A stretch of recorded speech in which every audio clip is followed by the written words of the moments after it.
Hi, everyone. Welcome back to another episode of Joyful Journeys. Today, I am joined by Maya Cohn, who is a previous Girls on the Run participant. Welcome, Maya.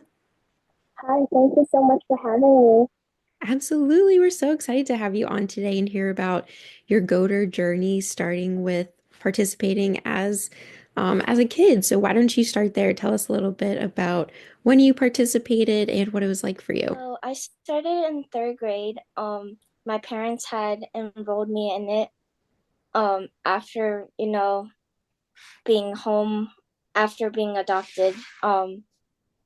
And they just enrolled me in it, I guess, to help me build my confidence and find my passion, like I guess for running. And it obviously worked because I'm still running today, all these years later. That's amazing. What kind of running are you into now? Like, what kind of distances do you race? Tell us a little bit about it. Um, well, I like all of the distance, I guess, but my favorite is probably either the half or the full. Very cool. Impressive. I have not run a full marathon myself, so it's a little intimidating to me. So that is super cool that you've run one. How many marathons have you run? I've run five. Wow. Do you have a favorite one? Probably my first one because I did that during COVID. Oh, no way. Was it by yourself or was it with other people? Okay, so during COVID, I was scrolling on social media and I saw that the Boston Association was doing a virtual Boston. I was like, I have to run this, even if it's virtual, because it's gonna be years before I actually can qualify for it. So that was my first marathon experience. That is so cool. And were you hooked right away? Like as soon as you finished running, you were like, yes, I'm gonna run more marathons. Or were you kind of like, I might not be running more marathons after that?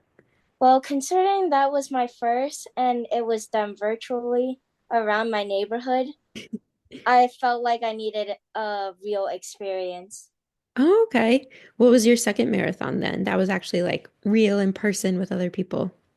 At Disney World during the 2022 marathon weekend. Oh my goodness. That is a dream of mine to go run really any Disney race.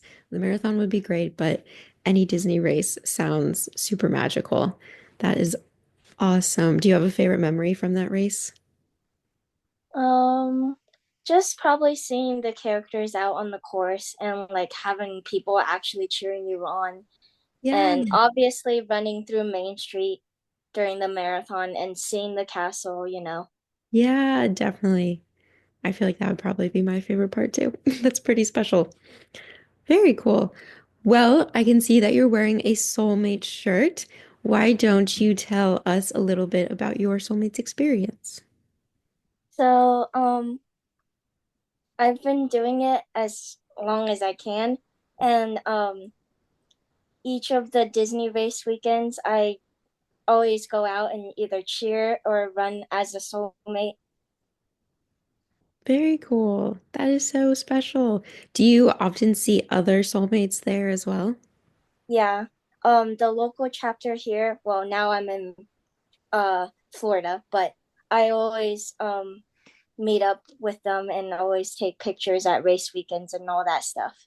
Oh, nice. Have you ever met any Girls on the Run alumni either at Soulmates events or at other events? Um, Not specifically, but last or in this past spring, I got to have a really cool experience. I got to volunteer at the end of the season 5K race here in Central Florida to be a Oh. buddy runner. Oh, so you got to be paired up with a program participant, right? Yeah, and it was just really cool Yeah, because that must have been super special. it had literally been a decade since I ran my last one as a participant. Wow. How cool was it to kind of see the perspective as an adult now, and then I'm sure you remembered what it was like being that young participant running the 5K. What was it like now that you have both perspectives? It felt magical. It almost felt like running my first Disney race again. Like Oh, yeah, it that was so is super special. special. Did you know the participant that you ran with before the 5K, or did you meet right before the 5K started? No, we had just met the morning of. Oh, wow. Did you get to talk to them a lot during the 5K and learn a lot about them? No, but I will say they definitely put things into perspective and being like, oh yeah, I was once that young, because like they were doing the exact same things that I did at that age, which is like you run as fast as you can for as long as you can, and then you slow down and you do it until you get to the end. Yep. That's pretty much how you do it. I was like, whoa, slow down. This is not how we run. Oh, but that's no nice that you remember that when you were a kid, that's what it was like for you too. Like Yeah, that's kind of just what your kid brain thinks. You're like, oh, yeah, I'm gonna go really fast. You're like, I can totally do this the whole time. And then it's like like 5 seconds later, you're like, oh no, no, I can't hold that the whole time. yeah, But that's part of the learning process. Obviously, you've learned how to pace yourself better and be able to hold an even pace the whole time now. yeah. Yeah, that is awesome. Well, what are you up to now other than running? Is that even a question? Are we doing other things besides Oh, that's true. Running is the running? only thing. Are you involved in your community at all or anything like that? Yeah, so I'm a part of a run club that meets on every Monday nights. Okay, Shout out to Home State Run Club. very nice. What has that club like really done for you? Why were you interested in joining them? So it holds a super special place in my heart because I graduated high school during the pandemic, class of 2020, and um like I was looking for a community, people that I could connect with and just find friendship with, especially um since the post high school life.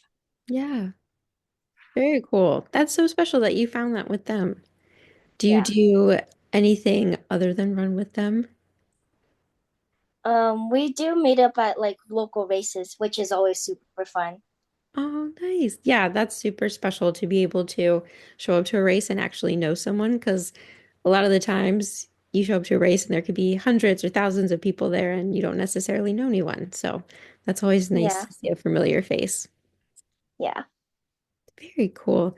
Is there anything either in your running life now, or just in your everyday life that makes you think of Girls on the Run, either running wise or not running wise?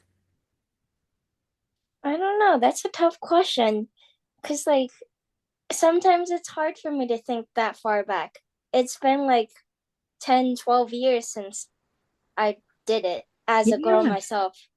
Yeah, no, that's totally fair. Do you have any favorite memories of when you did participate? I like the community projects. Do you remember what you guys did as your project? Not specifically, but I always like that we were able to help the community. Yeah, that is that's one of the things, especially at that age, kind of realizing that you can have an impact on your community. And I think also realizing how big your community is another part of it. I know for me as a kid, I used to think the world was pretty tiny and not as big as it actually is. And so being able to give back to a part of it kind of, one, it helped me feel more in touch with my community and that I was making a difference, which made me feel good, but also made me realize just how big my community and the whole world is.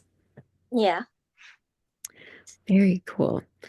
Well, Maya, thank you so much for joining us on this episode and telling us a little bit about your Girls on the Run journey and your continued running journey now. Thank you so much for joining us. Thank you so much for having me.